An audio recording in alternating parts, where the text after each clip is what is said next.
क्या आप जानते हो कि आसमान में कितने तारे हैं, या पहले मुर्गी आई या अंडा? अगर आपको ये सब नहीं पता और आपको ऐसे फैक्ट्स जानने हैं तो इस वीडियो को एंड तक ज़रूर देखना। आज मैं इस वीडियो में आपको ऐसे सवालों का जवाब दूंगा जो लगते तो बहुत टफ हैं पर उनके जवाब बहुत ही सिंपल हैं। तो वीडियो को स्टार्ट करते हैं। Question number 8। दोस्तों, आप लोगों में से बहुत लोगों ने ये सवाल ज़रूर सुना होगा कि आसमान में कितने तारे हैं, पर अगर आपको मैं कहूँ कि इसका जवाब बहुत ही सिंपल है तो यस, रिसर्चर्स ने ये एस्टिमेट किया है कि सिर्फ हमारी मिल्की वे गैलेक्सी में ही 100,000 मिलियन स्टार्स हैं, जिसमें से एक एवरेज इंसान को सिर्फ अपनी नेक्ड आइज से 5,000 स्टार्स ही दिखते हैं। इसी से रिलेटेड एक जो क्वेश्चन जो सब लोगों के मन में आता है वो है हमारे सिर में कितने बाल होते हैं। तो मैं आपको बता दूं कि एक एवरेज इंसान के सिर पे 100,000 हेयर्स होते हैं। Question number 7। आपने कभी ये सोचा है कि बड़ी बड़ी कार कंपनी जैसे फरारी, लैम्बोर्गिनी ये सब अपना ऐड टीवी पे क्यों नहीं दिखाती?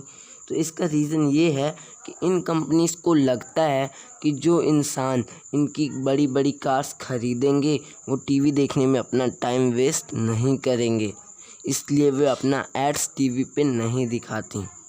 Question number 6। हमें आँखों में ठंड क्यों नहीं लगती? आपने कभी ये सोचा है कि कितनी भी ज़्यादा ठंड क्यों ना हो हमें आँखों में कभी ठंड नहीं लगती? यानी कि पूरे शरीर में ठंड लगेगी लेकिन हमें आँखों में कभी ठंड महसूस नहीं होती। तो इसका सिंपल सा आंसर ये है कि हमारी आँखों में टेम्परेचर रिसेप्टर्स होते ही नहीं। टेम्परेचर रिसेप्टर्स वो जो सेल्स टेम्परेचर को फील करते हैं वो सेल्स आपकी आँखों में होते ही नहीं, इसलिए हमारी आँखें ठंड या गर्मी को फील नहीं कर सकती।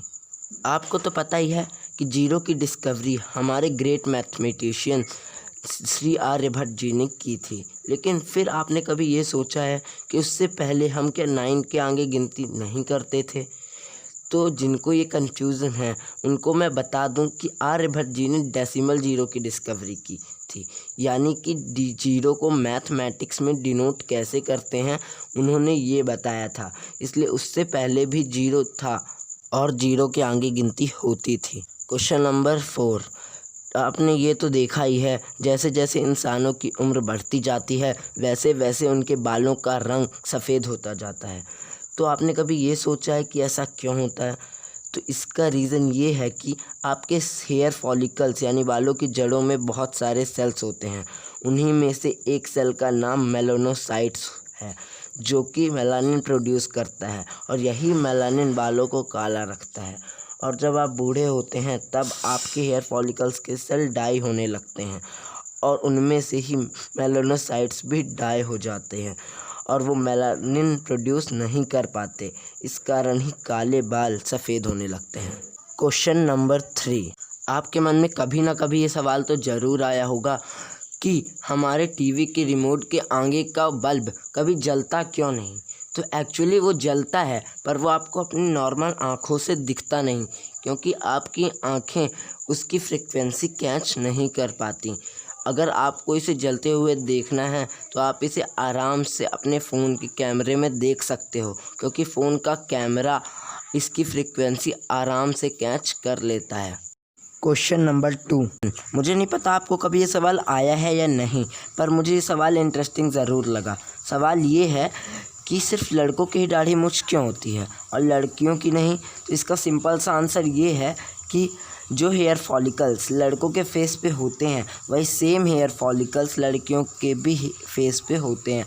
हेयर फॉलिकल्स मतलब बालों की जड़ें, बट लड़कियों की दाढ़ी मूंछ ना होने का रीज़न ये है कि हमारे हेयर्स के लिए फेस पे हेयर्स के लिए डाईहाइड्रोटेस्टोस्टेरोन रिस्पॉन्सिबल होता है। Question number 1। पहले मुर्गी आई या अंडा? देखो, ये तो हम सभी लोग को पता है कि अंडा देने वाले जानवर इस पृथ्वी पर बहुत पहले से हैं, तो इस प्रकार तो अंडा मुर्गी से पहले आया। लेकिन हम यहाँ बात कर रहे हैं कि पहले मुर्गी आई या मुर्गी का अंडा। तो इसका जवाब एकदम ध्यान से सुनना, क्योंकि ये थोड़ा कॉम्प्लिकेटेड है।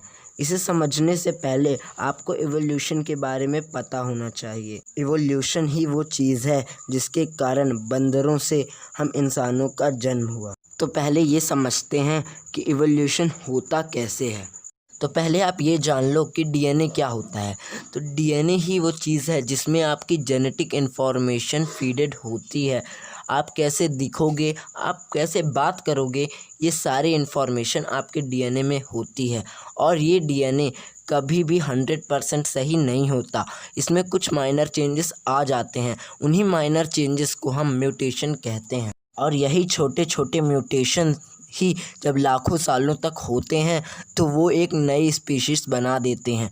जैसे जिन बंदरों ने अपना दिमाग इस्तेमाल करना शुरू किया और अपनी पूँछ का इस्तेमाल कम किया, उनकी पूँछ गायब हो गई और दिमाग बढ़ गया और उनकी एक नई स्पीशीज़ बन गई, जिसे ही आज हम इंसान कहते हैं। तो वापस आते हैं अब अपने क्वेश्चन पे। तो दो बर्ड्स जिनकी ऑलमोस्ट सारी प्रॉपर्टीज़ चिकन से मिलती थीं, उन्होंने एक एग दिया और उस एग में स्मॉल म्यूटेशंस के कारण कुछ चेंजेस आए और उसमें से एक चिकन निकला और फिर उस चिकन से और चिकन्स आए। तो आप कह सकते हो कि पहले एग आया और फिर चिकन, क्योंकि उन दो बर्ड्स के एग से चिकन आया, इसलिए पहले एग आया। उम्मीद करता हूँ आप समझ गए होंगे। अगर आपको कोई कन्फ्यूज़न है तो आप मुझे कमेंट में बता सकते हो। अगर आपको वीडियो पसंद आई तो वीडियो को लाइक करना, दोस्तों के साथ शेयर करना और चैनल को सब्सक्राइब कर देना।